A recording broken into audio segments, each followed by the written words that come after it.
Making headlines for this week of October the 2nd. Making voices heard. Catalan region of Spain votes for separation against the orders of Spanish government. Zionist zinger. Interpol delivers yet another blow to Israel in recognizing Palestine. Bitcoin bluffing. JP Morgan head slams Bitcoin, but appears to also be attempting to cash in on it. And going for health. Two stories on the continuing benefits of both cannabis and mushrooms. With news around, upon, within, and beyond our planet, the program making disclosure official. This is Cosmic Vision News. Here is Jeffrey West.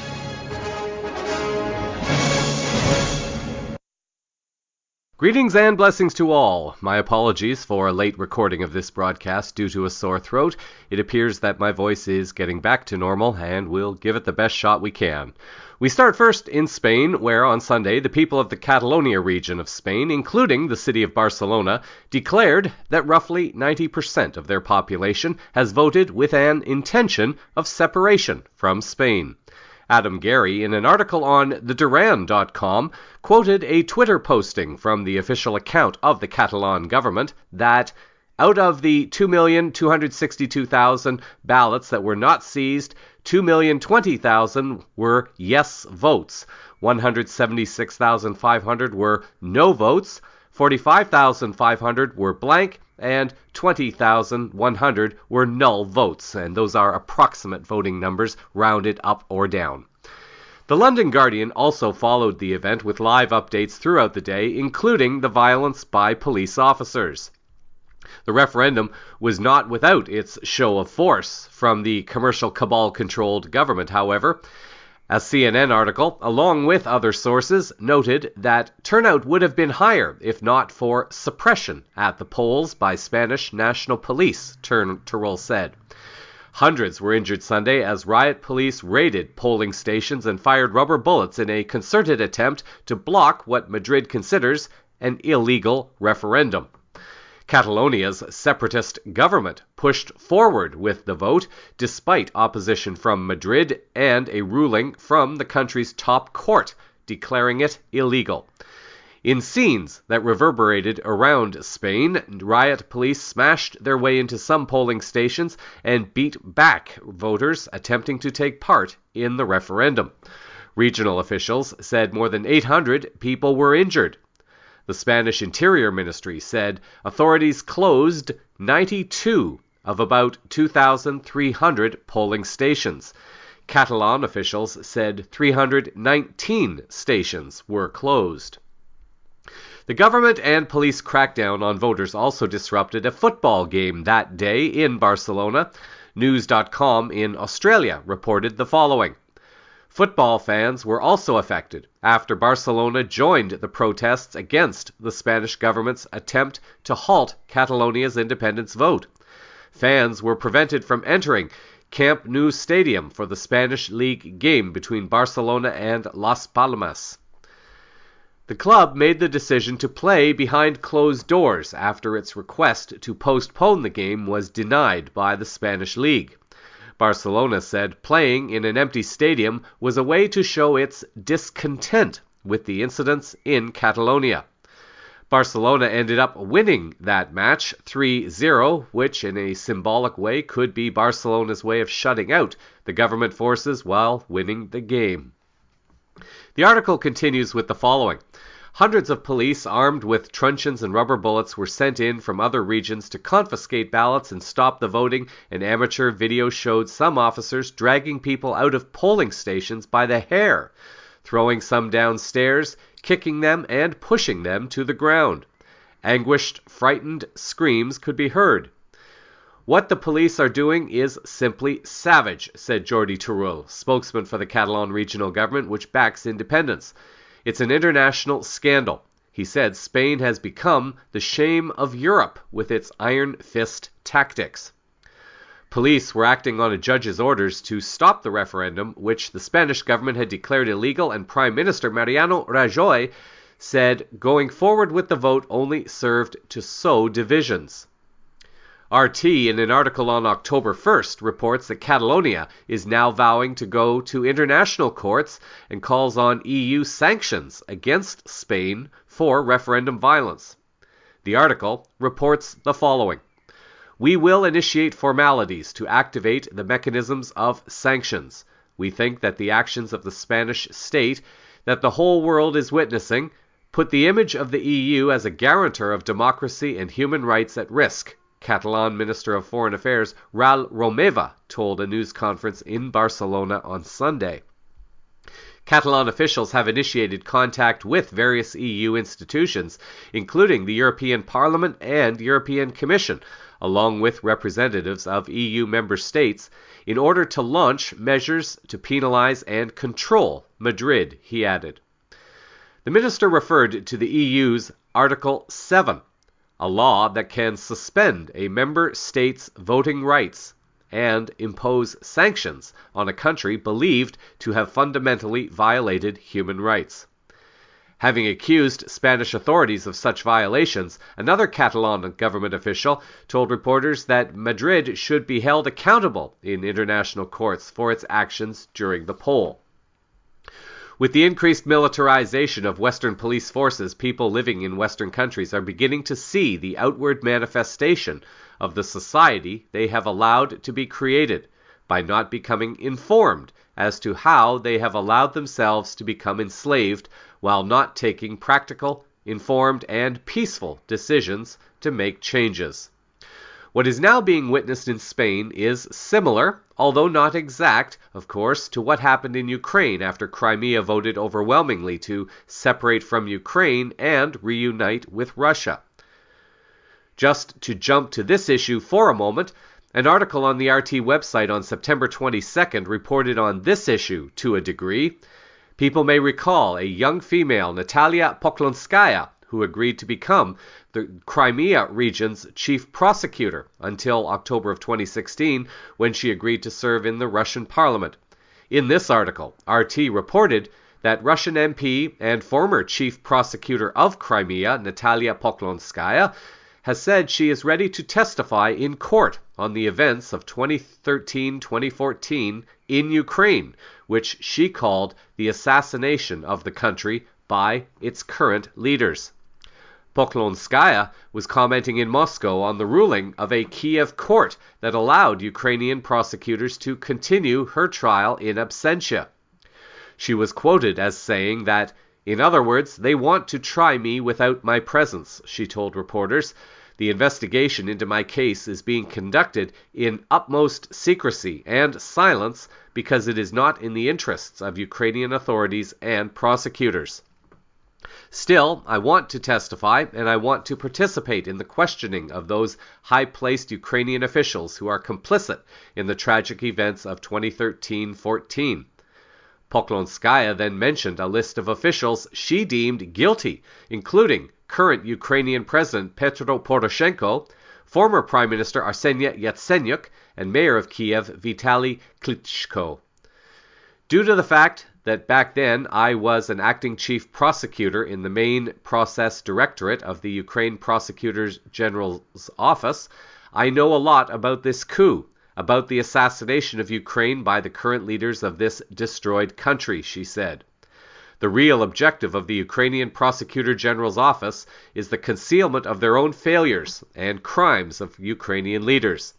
They fear the disclosure of crimes committed by these leaders who are being hated and despised by every second Ukrainian citizen. As we are seeing in numerous places around the world at this time, corruption on various levels is being exposed by courageous souls willing to stand up and speak out. Moving over to another referendum, this time in Kurdistan. The purpose of this vote and its meaning is a little bit less clear at this time. An article on the IraqiNews.com website on September 27th reported that initial results have shown that 92% of Kurdistan citizens support independence from Iraq. The Autonomous Region's Electoral Commission said Wednesday, as regional pressures mount from neighbors opposed to the secession plans. The results announced come amid opposition from the Arab-led Iraqi government in Baghdad, the United Nations, the United States, the European Union, and regional powers Iran and Turkey, who view the move as untimely due to Iraq's unfinished campaign to expel Islamic State militants. It is inconclusive at this time whether this vote is a legitimate vote of the people or whether it is a controlled attempt to gain control of the autonomous region of Kurdistan by Western and banking interests, trying to salvage some part of oil-rich Iraq as the global cabal loses more and more control over various parts of the world. The reason I am less sure about this particular referendum is that it appears to be supported by Israel, and this is enough to raise a red flag for me personally. According to Adam Gary of the Duran on September 26th, ever since 2005, autonomous Kurdish authorities have controlled much of the transport infrastructure in parts of northern Iraq. This includes the Erbil International Airport, which was renovated by Turkey in 2010. The Kurdish authorities have exercised control in granting visas to travelers as well as acting as a large transport hub for much of Iraq. The runway at Erbil International Airport is among the largest in the world.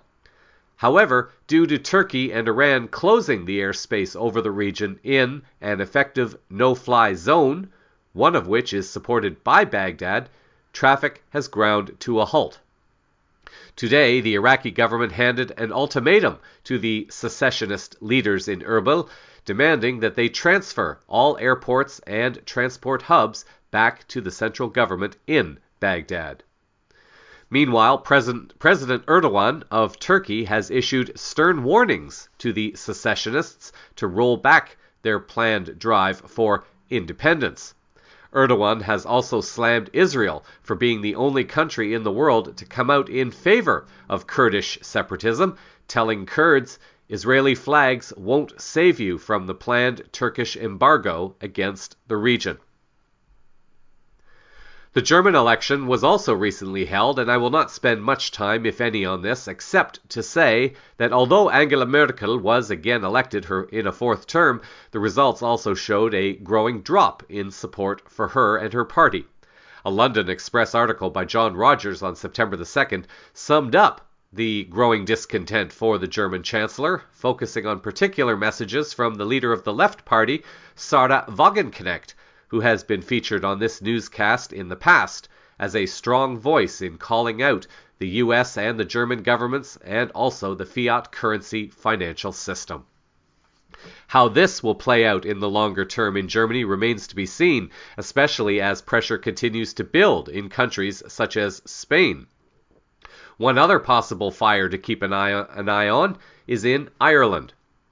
Joey Miller, writing for the London Express on September 22nd, reported that Ireland should declare a state of emergency due to the injustices the nation is facing from the European Union, a pundit has declared. Ireland's debt and soaring homelessness problem has been blamed on the EU, as a leading commentator warned he feared for his grandchildren's future. Eamon Dunphy said the harsh measures introduced in Ireland after the 2009 EU economic bailout is causing deep and painful problems for the island. Mr. Dunphy, one of Ireland's best-known journalists and pundits, as well as a former footballer, hit out at leaders in Brussels and Dublin in an impassioned speech on TV3's The Tonight Show. He said, "We must address the justice or injustices of the European establishment towards us as a society." Murphy was quoted as saying that we do not need to recognize that the crash will never end for our grandchildren. There's $200 billion euro of debt that we are carrying, and we paid the promissory note $6.7 billion the other day. What on earth did we fight our freedom for? Miller noted how Ireland's ties to the EU came under fire, as Dunphy asked why Ireland had fought so hard to be free from the UK, only to become a vassal slave to Brussels. Dunphy stated an emergency should be declared. He was also quoted as saying that, by admitting that a country that trains nurses but can't keep them, that a country which has tonight in bed and breakfast accommodation children who have to get up around 6 o'clock tomorrow morning and get a bus for an hour, go to school, walk the streets, come back to the bed and breakfast. If that is not an emergency, a national emergency. The trolleys, people, 590,000 people on waiting lists for a hospital. Dunphy defended the Irish people as not being at fault, but it is the fault of the leaders, as citizens of other European countries are now beginning to clearly see. Shifting finally and briefly to the U.S. relating to the alleged Russian hacking story of their election, I'm not going to spend any time on this because, as far as I'm concerned, this is a non-existent story. What is interesting to note, however, is an interview aired on Fox News between Tucker Carlson and John Daniel Davidson. In this interview, Carlson begins to publicly call into question the entire narrative, hinting that it has been a colossal waste of time and energy by the U.S. The video will appear in the show transcript for those choosing to view it.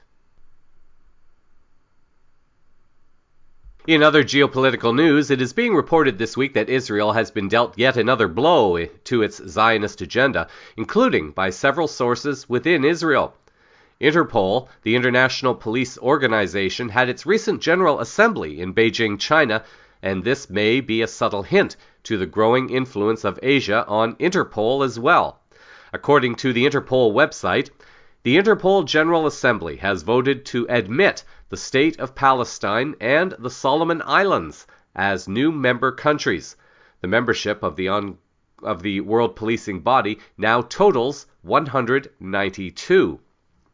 Each application was approved by more than two-thirds majority vote at Interpol's General Assembly in Beijing during its 86th annual session. Raphael Aren, writing for The Times of Israel on September 27th, reported that in a stinging diplomatic defeat for Israel, the world's largest international police organization on Wednesday accepted the State of Palestine as a full member. Herb Kynan, writing for the Jerusalem Post, noted that the secret ballot vote came just a week after Prime Minister Benjamin Netanyahu told the UN General Assembly how Israel's stature on the world stage was steadily improving. Kynan also seems to hint at the influence of both Israel and the U.S. within numerous organizations. He writes that secret ballots in international organizations generally work against Israel, as it prevents Israel from being able to hold countries that vote against it accountable. Following the anti-settlement UN Security Council resolution in December, which was a roll call vote, Israel took punitive measures against a number of states, such as Senegal, New Zealand, Angola, and Ukraine, that voted against it.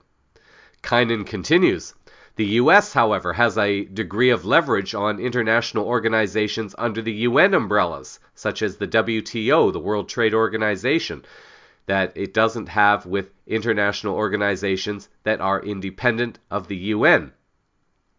According to U.S. law, Washington must cut funding to UN organizations that accept Palestine as a state. That law does not extend, however, to international groups outside the UN system. The U.S. tried to get the Palestinians to back away from this bid as well, but to no avail. It was not immediately clear whether the U.S. did not push as hard this time as they did concerning the WTO, or whether the Palestinians simply decided to buck the American pressure. In a Haaretz article by Barak Ravid and Reuters News Service, it was reported that Israel had contended that Palestine is not a state and that it is ineligible for Interpol membership. Under interim Israeli-Palestinian peace deals, a Palestinian authority was granted limited self-rule in the occupied West Bank and the Gaza Strip. This victory was made possible because of the principled position of the majority of Interpol members, Palestinian Foreign Minister Riyad al-Maliki said in a statement. Angela Carlton, in an Associated Press article appearing in the Toronto Star, reported that over Israeli objections, the UN General Assembly recognized Palestine as a non-member observer state in 2012. Since then, the Palestinians have sought to join various UN and international bodies to buttress their dream of gaining independence. Israel has condemned the campaign as an attempt to bypass negotiations. In Jerusalem, Israeli Prime Minister Netanyahu said the decision seriously harms the chances to achieve peace. In a meeting with U.S. Mideast envoy Jason Greenblatt, Netanyahu also said the diplomatic warfare carried out by the Palestinians will not go unanswered.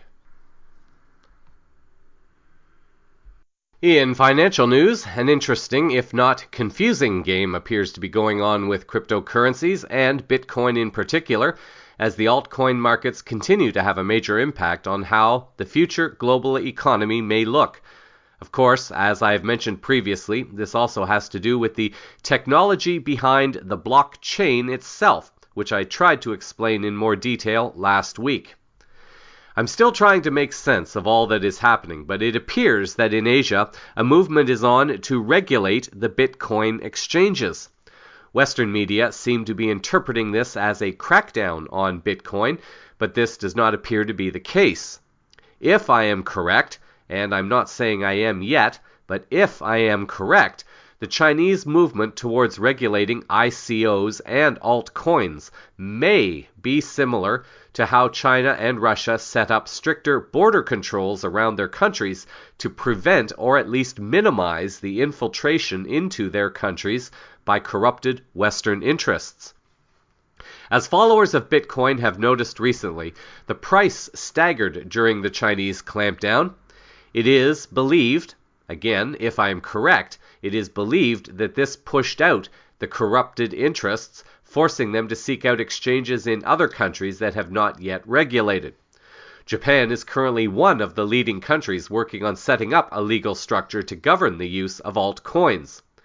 China has been clamping down to weed out the groups of people who are attempting to manipulate the markets purely for profit. South Korea is also now apparently stepping on the regulation bandwagon. In the U.S., we have seen some high-level efforts to criticize Bitcoin. Jamie Dimon, the CEO of J.P. Morgan Bank, has been critical of Bitcoin. In a Fortune.com article on September 13th, he claimed Bitcoin was worse than tulip bulbs, and that it was a fraud. How tragically ironic, this coming from the CEO of the very bank that triggered the Great Depression of the 1920s by merely putting out the word that certain banks were insolvent, leading to a massive bank run that led to 10 years of depression in many parts of the U.S. The questions are already being asked, however.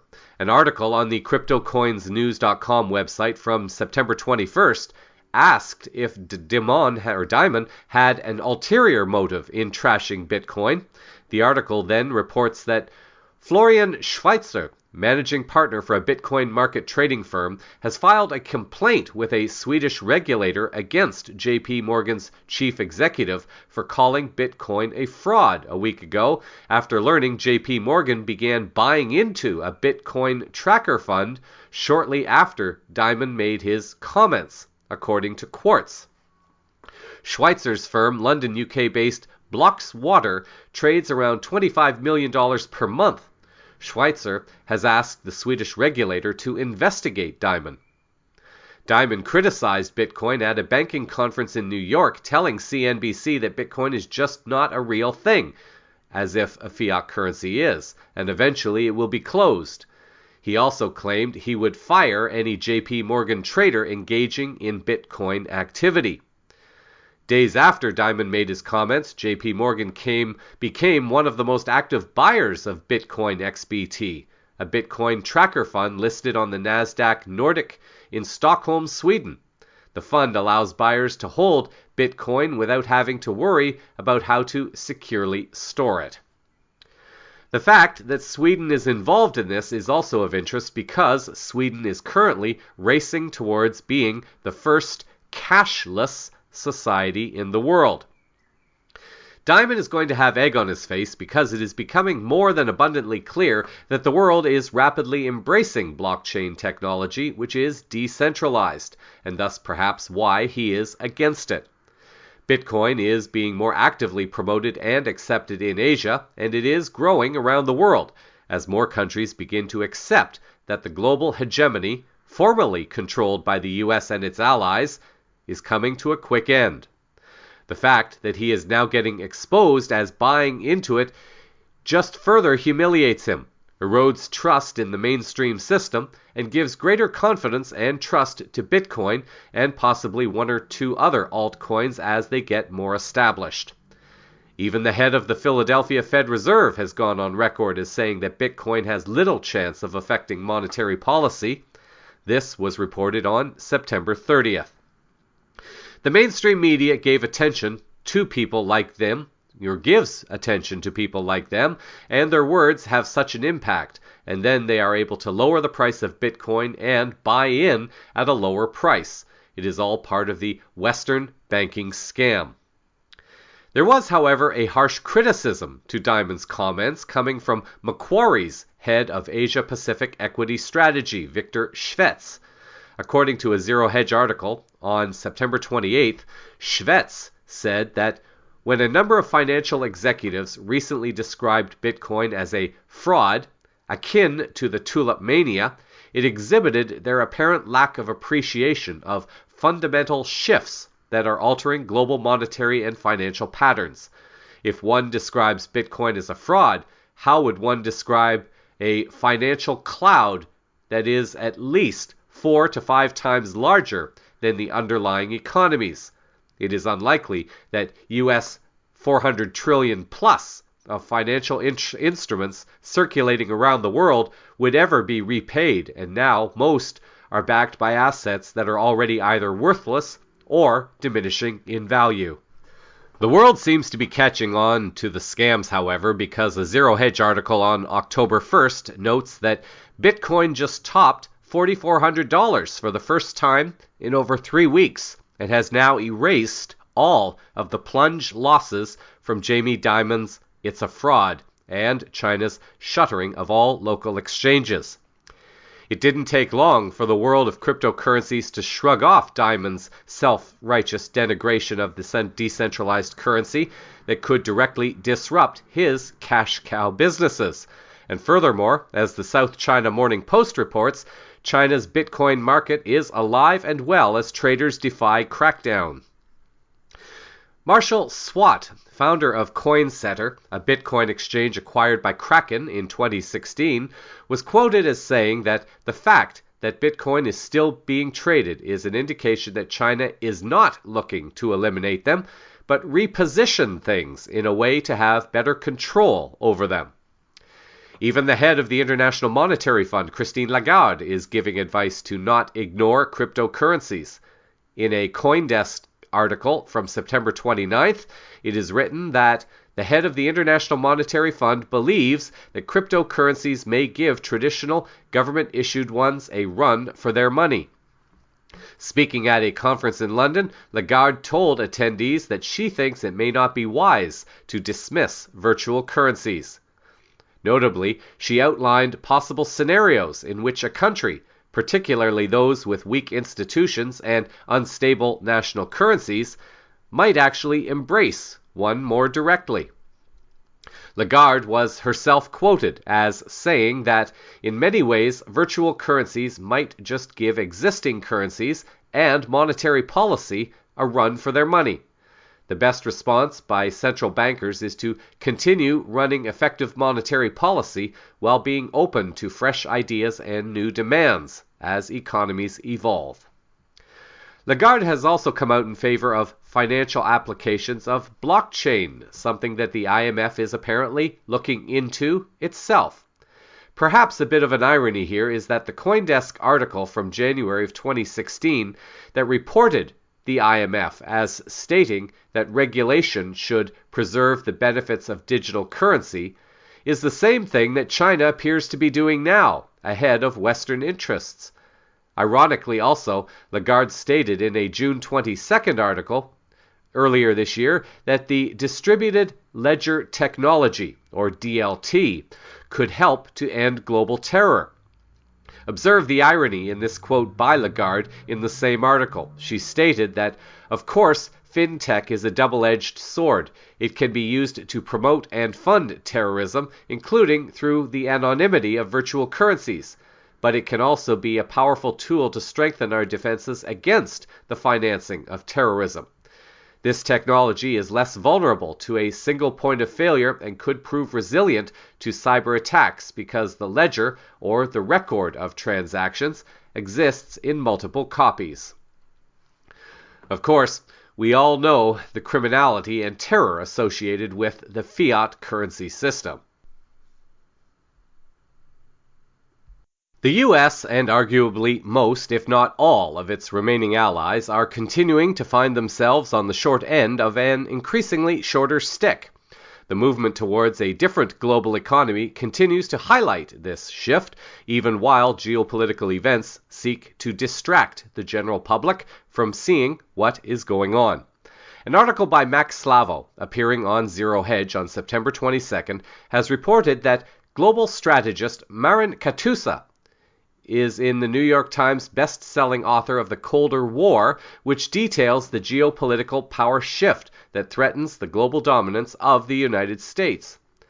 His prior forecasts noted that countries around the world would soon stop trading commodities like oil in the US dollar, something we're already seeing with China, Russia, Iran, and Venezuela, all of which are preparing non-dollar, gold-backed mechanisms of exchange.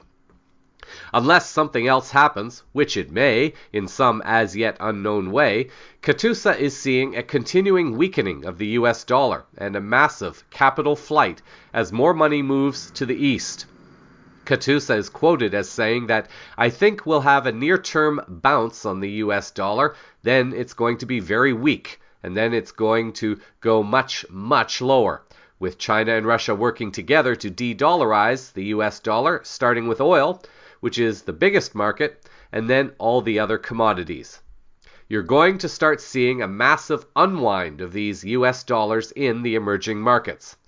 When that money comes back, which it will, and the world starts cluing in that the emerging markets need gold to convert the yuan and ruble, all these different factors, you're going to see a massive rush for gold." At the same time, however, with stories such as North Korea dominating Western headlines, it is becoming easier to see the fear coming out of the West in the form of trying to stir up another fear-porn conflict. The U.S. is also trying to stir up a trade war with China, which is arguably another distraction. In an RT article from September 18th, financial commentator Jim Rogers implies that this will not be good for the U.S. When asked by RT if the U.S. would go through with sanctions on China if they do not impose sanctions on North Korea, Rogers was quoted as saying that they could do sanctions, which are not very important or don't do much damage, and then they will have good public relations, which says they have sanctions, but it is meaningless. I would suspect, if anything, that is what they will start with. If they put sanctions on China in a big way, it brings the whole world economy down. And in the end, it hurts America more than it hurts China because it just forces China and Russia and other countries closer together. Russia and China and other countries are already trying to come up with a new financial system. If America puts sanctions on them, they would have to do it that much faster, and in the end, America will lose its monopoly on the financial system, which will hurt America more than anybody else. In some general news for the week, on a perhaps more uplifting note, while doing some research for the newscast, I came across an article that seems to summarize an experience very similar to my own, and it is reassuring that others are out there also taking some steps to create their own change. The article, which appeared on thelocal.de, an English-language news website in Germany, shares a story of volunteering abroad and how much of an impact it can have on someone. The article writes, "We all dream of going on an adventure. For Caesar Krassemann, Every moment of the 2 months he spent in the Bornean jungle was life-changing. I'd always dreamed about going to Borneo, and I wanted to combine my dream with working towards a social cause, the 19-year-old says of his decision to volunteer with sustainable development charity Raleigh International. A rally expedition gives you the unique chance to experience being in nature and making a difference in communities that can really benefit from it. Along with his fellow volunteers, Caesar set out to improve the lives of people living in the local communities in meaningful and lasting ways. From start to finish, the expedition was an experience that opened his eyes to many of the issues facing people in less developed countries. I'm from Germany, which is a very well-developed Western country. It was hard for me to imagine how different the standards in other countries can be. In Europe, we hear a lot about it in the media, but to actually see it is another thing altogether. It really changed my mind. The article continues. Caesar was part of a small international team that he worked with daily and would often lead on tasks. It made him recognize that making change is hard, but it's just that little bit easier when people work together. It also gave Caesar the chance to hone his leadership skills. I learned a lot the days I spent as a team leader. Motivation, tolerance, and efficiency were all things I cultivated. It also helped me to understand different personalities and how everyone has a different way of thinking and acting. These skills will help me a lot in the future. Teamwork was the most important lesson Caesar believes he learned, and it really came into play while working on the construction site at Danum Valley Conservation Area, a 438 square kilometer tract of lowland forest in Sabah, Malaysia. We were helping to build a suspension bridge and had to work really quickly. I realized how vital teamwork is in so many situations. Everyone has to do their jobs to keep the team going. But in hard conditions, morale can drop, and Caesar became no stranger to lifting it back up again. On the adventure trek, I learned how important group motivation is. You have to take care of everyone in the group because morale is lost and everyone's demotivated. Living in a jungle for 2 months and being together 24/7 with a group of people I'd never met before was a new situation for me. You learn more about them than you do from your friends back home. I could have had a really bad time if I hadn't been part of such a great group. Now, I personally have lived and volunteered in a forest in central Sweden for a year, but that location was solitude and quiet, and it had westernized buildings. In this current experience, I'm in a city environment, and already I have been touched by the feedback of some appreciative people. It is a very different kind of uplifting experience to meet and know the people whose lives I am influencing, and to speak with them a bit. I'll share more on this in this week's Final Words.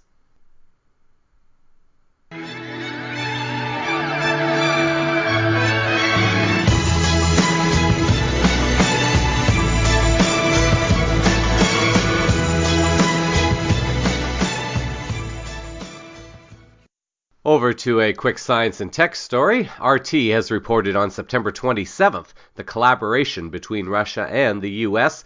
to a new space station in the orbit of the Moon. According to this article, Russia and the U.S. have agreed to build a new space station called Deep Space Gateway in the Moon's orbit, the head of Russia's Roscosmos space agency said, adding that the first modules could be ready between 2024 and 2026. Although details are not being given out in a large volume, there appears to be a slow and soft disclosure taking place with regard to the advancements being made where space travel is concerned. The head of Russia's Roscosmos, Igor Komarov, was quoted in the article as saying that we, Roscosmos and NASA, have agreed to join the project to build a new international deep space gateway station in the Moon's orbit. The article continues. The official was speaking to journalists on the sidelines of the International Astronautical Congress in Adelaide, Australia, on Wednesday. The first stage of the project will involve the construction of the orbital part of the station, Komarov announced. He added that the technologies involved can later be used on the Moon's surface and potentially on Mars.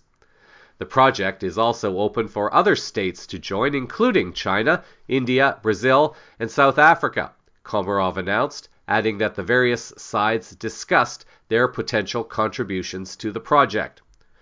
Russia's part in the project could be the development of up to 3 modules for the station. It may also work out the standards for a docking system capable of welcoming various types of spaceships, the Roscosmos head said. The announcement of the joint project comes at a time of crumbling relations between Moscow and Washington. The Ukrainian crisis, as well as the two countries' approaches to handling issues surrounding Syria and North Korea, remain key stumbling blocks. One has to begin questioning the whole US-Russia narrative that the mainstream media has been putting out when stories such as this one come along. One may also have to begin wondering why there is such great interest in the Moon that warrants its own space station.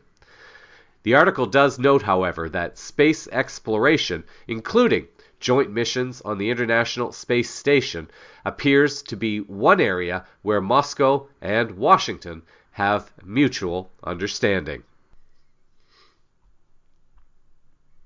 Finally, in health-related news, before going on vacation, I was covering a number of articles related to cannabis and its value when grown and consumed in natural ways, as opposed to various other degrees of cannabis that are being legalized by governments. It is expected that governments, big medicine, and especially big pharma, will attempt to slow down the process of cannabis legalization as much as possible, due to the impact it will have on their profits. At the same time, they will also attempt to introduce variations to the uninformed public that will do very little, if anything, to heal people, because Big Pharma needs people to stay sick, not healthy. THC and THCA THCA anyway, is one compound that is gaining increased international recognition and acceptance as contributing to health and healing. THCA is tetrahydrocannabinolic acid. They are both similar, but they also both have very different properties. Bailey Ron, writing for Leafy.com in March of 2015, shares the following. Unlike THC, THCA is a non-psychoactive cannabinoid found in raw and live cannabis. As the plant dries, THCA slowly converts to THC. Heat expedites this conversion in a process known as decarboxylation, a fancy word that describes what happens when you smoke or vaporize the flower. Ron notes that if you've purchased lab-tested cannabis, you may notice that the most abundant cannabinoid is either THC or THCA, either of which can stretch between 10 to 20% on average. While THCA is the more accurate label for flower that has not been decarboxylated, they essentially mean the same thing if you assume the consumer intends on smoking, vaporizing, or heating the product in some way. But what are THCA's properties if it isn't converted to THC? This particular article was written in 2015, and since then there is a growing abundance of information and resources to support the benefits of cannabis relating to numerous health issues. Ron also does add, however, that every high THC strain that has not yet been decarboxylated contains THC, and these cannabinoid levels are particularly high as a live or freshly harvested plant.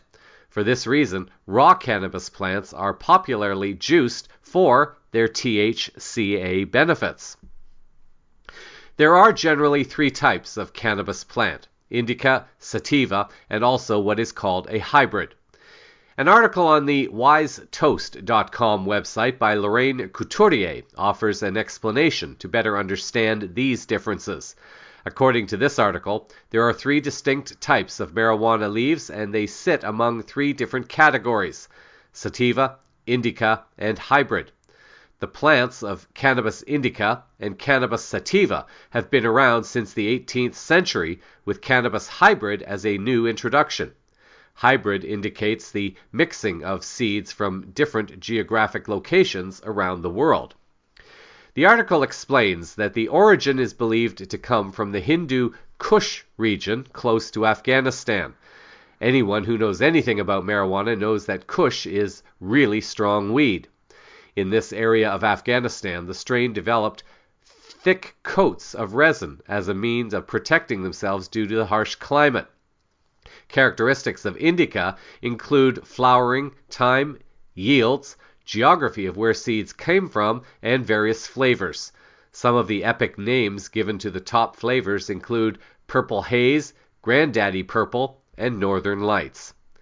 The indica strain is a more relaxing effect, with the tendency of making you want to hang out on the couch.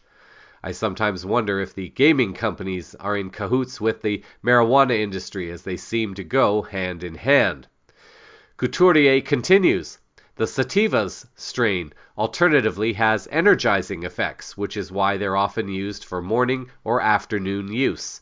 This strain of marijuana is used primarily for depression and exhaustion. Its morphology is a growth of up to 20 feet high. It is narrow with loose branches. The effects of sativa are said to be uplifting and allow you to bring your creative side out. Medicinally, it can treat ADD and mood disorders. Some of the more popular flavors under the sativa strain include sour diesel, Jack Herer, and lemon haze. Indica strains are generally better for work at night, while sativa strains appear to be better for daytime use.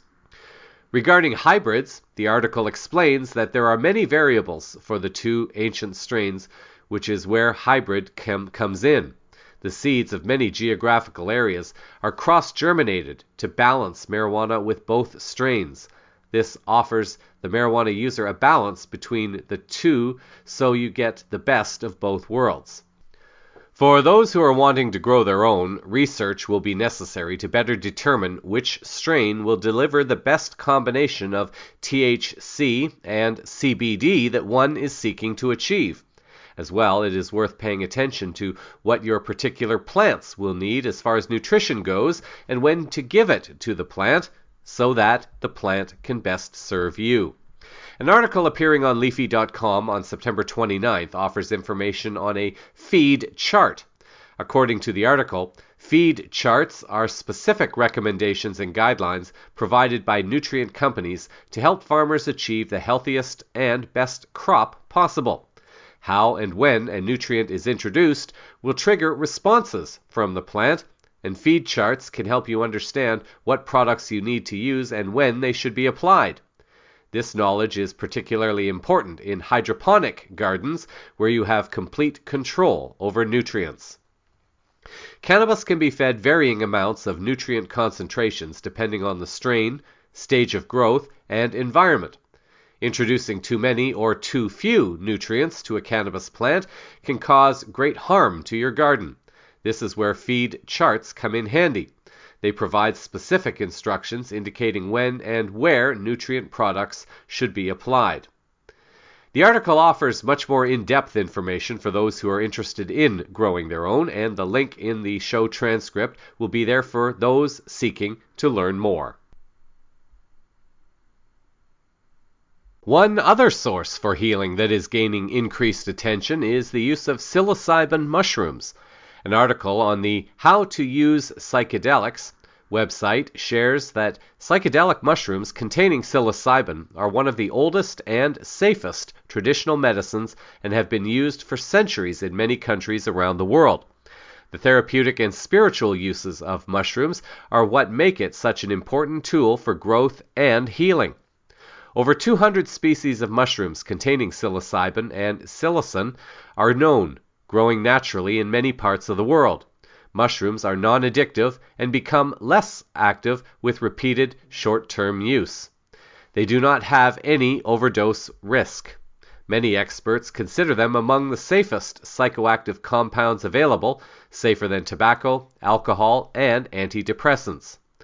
One of the common first questions is regarding the dosage. The article explains that the strength of mushrooms can vary somewhat because you are consuming the mushrooms themselves, not just the active agents. Different strains have different strengths, and potency can somewhat decline over time.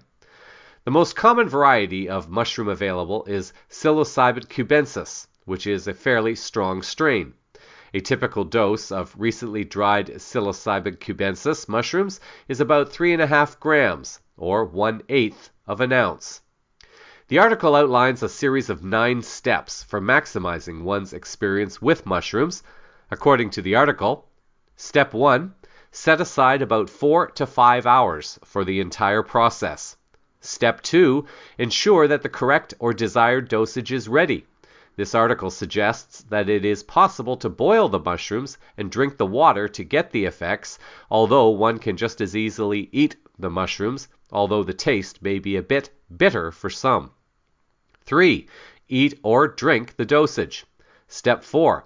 It takes about 30 to 60 minutes for the effects to kick in, so prepare yourself to get comfortable. If you want to write or record your experiences, this is beneficial for many. If one wants to address particular emotional or psychological challenges in one's life, it is worth making a list of issues you want to think about during the experience. Step 5. As the effects begin, one may notice changes in one's perception, such as rainbow halos around lights or geometric patterns in the eyes, if the eyes are closed. Try to avoid being distracted by these, but continue to focus on your questions and issues. Step 6. Once the mushrooms have fully taken effect, 60 to 90 minutes after you take it, you'll notice that your thoughts and emotions feel different. While the effects can vary widely from person to person and moment to moment, you are likely to feel some of the following: a sense of wonder and delight, openness to thoughts and feelings that you usually avoid, a sense of peace, a sense of connection to the world, clarity about relationships and people in your life, unity with the universe, excitement and joy, strong emotions. Mushrooms generally dissolves mental boundaries, making it easier to feel thoughts and emotions and letting you fully immerse yourself in an idea or feeling. This can be powerful at times, and you may become very happy or very sad, very thoughtful or frustrated or engaged with an idea. Mushrooms have been shown to enhance problem solving for science and engineering professionals, given its ability to allow deep immersion in a thought with heightened creativity and openness to new ways of tackling a problem. It is important to remember 2 things as you begin your mushroom experience. Stay open to your feelings and let them flow through you. And 2, if you feel too stuck in an idea or a sad emotion, start thinking about something positive, and you will notice that your mood changes. Putting on positive music or a comforting movie can also help if you have any anxiety. But it's always best if you could stay open to your feelings, good or bad, and let them flow. Step 7. As you experience this process, try to stay as open to your feelings and ideas as you can. If you have been depressed or stressed or anxious, you'll find that you can still feel those feelings intensely, and they can be very immersive. However, you'll also notice that there's a certain softness present in even the most difficult feelings. You may still feel troubled by a problem in your life, but you'll also be able to look at the issue with more openness, and the fear that you associate with that problem will be much reduced. The more you can stay open to even the most challenging feelings, the more meaningful and effective the experience will be. As you think about difficulties in your life or things that have led to anxiety and depression, try to find new ways of approaching those feelings and opportunities to come at those challenges in a new way. You'll find that just spending time thinking about challenges in your life will help you restore those memories and ideas without as much associated stress and fear. Step 8. Remember to relax into the experience for a bit of time without focusing on goals. It may allow some realizations to come forth that one may not have been expecting. And step number 9, as the effects come down, take the time to reflect and to write or record something if it is meaningful to do so. Try to bring some of that openness you felt in the experience into your daily life. Although non-addictive, it is strongly advised to not use mushrooms if one is currently on psychoactive pharmaceuticals, such as antidepressants. As always, it is important for one to do one's own research to determine what is best for oneself at any time. Just before getting into this week's final words, I'd like to inform listeners that the broadcast schedule will be a bit erratic for the next period of time until approximately the end of November anyway, while I'm doing my volunteering and going through some learning of new things that I hope will help me in the future. I have observed that a couple of listeners have canceled their monthly donations to CVN since my last broadcast. It is possible that those listeners did not like what I have shared and perhaps what I am now becoming. I would like to thank them for their support of the newscast, and I fully understand that if I am no longer offering something that resonates with anybody, that you are welcome to support something or someone else at this time. I feel it fair to inform the remaining 5 or 6 monthly donators that if you would like to cancel your monthly donations, since I am unable to offer a regularly scheduled program during the next little while, I will fully understand. It is important to me personally that listeners feel that they are getting their money's worth when they donate. So if you choose to put your donations on hold for a while or cancel them, it is understood, and I thank you also. I will be attempting to send emails out to those who are donating regularly. I also have to ask for CVN listener Madeline to contact me because your email address does not work for some reason for me. CVN still does, however, rely heavily on financial support from those who still feel I am offering something beneficial, so please know how grateful I am to those who are able and willing to share something to support this service. In this week's final words. In last week's final words, I realized that I may have hit many of you with a bit of a hard reality. It was one that also hit me kind of hard. We are all going to have to step further out of this comfort zone that many of us have been sitting in for the last 5 years especially. Now please do not misunderstand me. The last 5 years have been a necessary journey for all of us in coming to terms with our respective truths about who we are choosing to be and how we are choosing to serve. This newscast has served as part of this growth for me personally and for those who have graciously shared their valuable time with me over the years. I am still here to serve, although I may not be serving as regularly for the next little while. I'm creating some patterns and experiences in my world that I hope will not only help me, but as I share some of these with all of you, perhaps you may be able to step into some kind of service that actually creates the change we want, instead of only sitting back and claiming to believe it and want it. I'm not saying that certain desired changes will not happen. A part of me really hopes that they do. But we cannot just sit around waiting on words that come from sources that cannot offer something more physical and tangible than just words and promises of someday. We are being called to create this someday, here and now. Each will do so in a way that is uniquely different and equally beautiful. At the end of the day, however, we are all going to have to do some uncomfortable growth to move forward. We cannot just sit back on our laurels, thinking that we are okay, even if we are okay. We cannot just make this assumption. I mentioned that I am doing some volunteer work at a charity garden and also at a charity restaurant.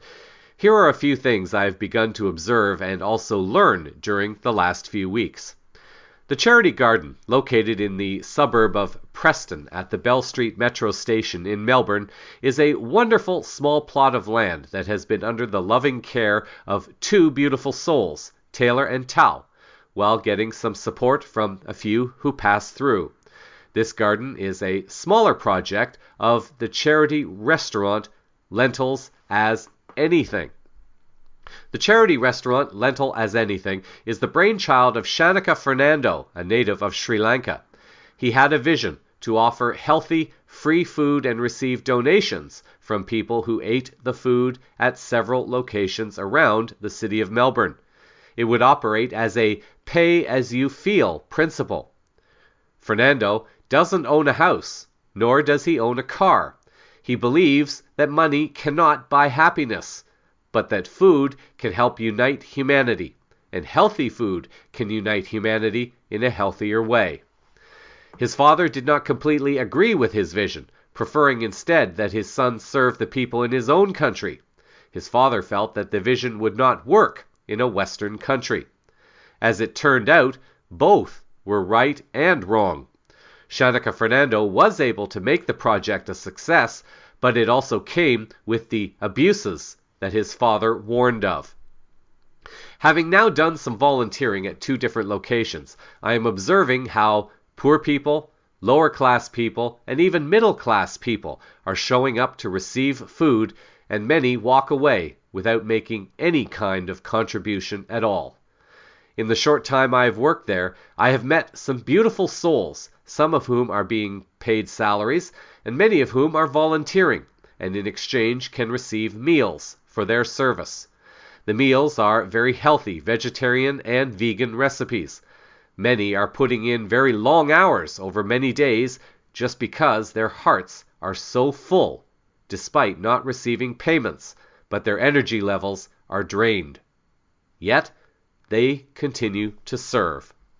It is interesting to note that the energy levels are different in the kitchens. In the 2 kitchens I have observed so far, those who are preparing the meals generally have a higher energy level, I think because their passion is food preparation. They just prepare the food, but do not necessarily see the people who are not donating, nor those who are leaving so much wasted food on their plates because they took more, knowing that it was free. Some restaurants offer a space for groups to hold events. The 2 locations I have seen also welcome local performers to offer music to guests in exchange for food. It is a community-focused and heart-focused environment, even though there are many who choose to take while not sharing something in return. It is very saddening to see people not donating, not even offering to do some work for their food, or they do not care to finish their food because they never paid for it. Over at the Charity Garden, there are a number of people of various ages who have been sent there as a condition for receiving their unemployment payments. The vast majority show up with little or no passion to contribute to the garden. There are several, to be fair, who have demonstrated a good or really good work ethic. The majority, however, do very little. They are happy to sit around and talk while getting fresh mountain water to drink, fruits, and healthy meals without contributing. To talk to them, many of them claim to want a better world, yet none of them are willing to do anything to help create it, nor are they willing to learn any skills that may help them to support themselves in the future. At the Charity Garden, the unemployed are happy to complain about everything while doing nothing to help change it or improve themselves. In this case, talk has been cheap. They are not willing to dream a little bit or walk their talk or put their energies into growth and positive change. My friend who invited me to visit here has been observing all of this for much longer than I have. Although he is very awake and aware, he is challenged to believe that humanity could possibly be ready for this experience that some are calling ascension, or even some kind of evolutionary leap in human consciousness while witnessing all that he has witnessed. I almost have to start asking myself if humanity really is as ready as so many sources are claiming. Again, I really want to believe that we have reached some kind of magical threshold to evolve to some new and more awakened level of consciousness, but it is also a challenge to see all that I am now seeing, and this is only within one westernized city. A beautiful vision being taken advantage of by people who lack the human compassion and kindness to give in support of others while benefiting freely from the healthy foods and the huge hearts of all who contribute to this wonderful vision. There have been a few nights at the restaurants where it has been extremely busy and they have run out of food. I'm told that as the southern summer approaches, the lineups will likely get longer, and without the contributions, it will be harder to buy the supplies and contribute to the wages of those who need to be employed to keep the program running smoothly. What type of service might you be willing to consider learning to help others or to prepare yourself for an off-grid type of living? Would you learn about solar power, wind, geothermal, or some other form of power generation? Would you learn permaculture or how to build an off-grid home? Would you wash dishes at a charity kitchen and interact with people on various levels of social classes?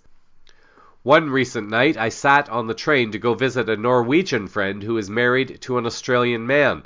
A poor immigrant came by asking for money.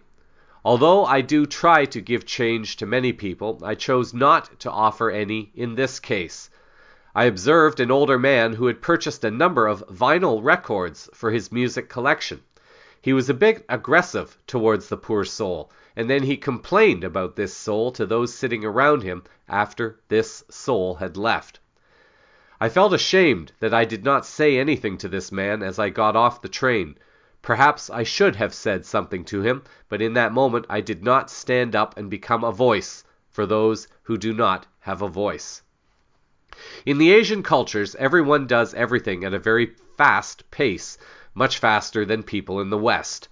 We in the West have become very complacent, and it is not necessarily by the fault of the individuals, but rather by the way the people have allowed their society to evolve without doing something to change it.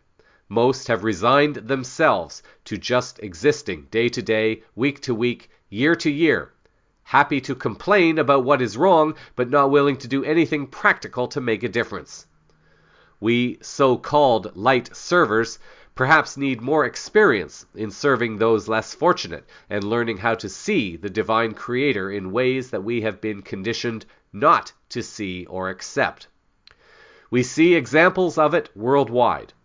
I am being blessed with an experience of seeing how beautiful people can serve while also witnessing others who will take advantage of the food, the services, and the kindness that is offered.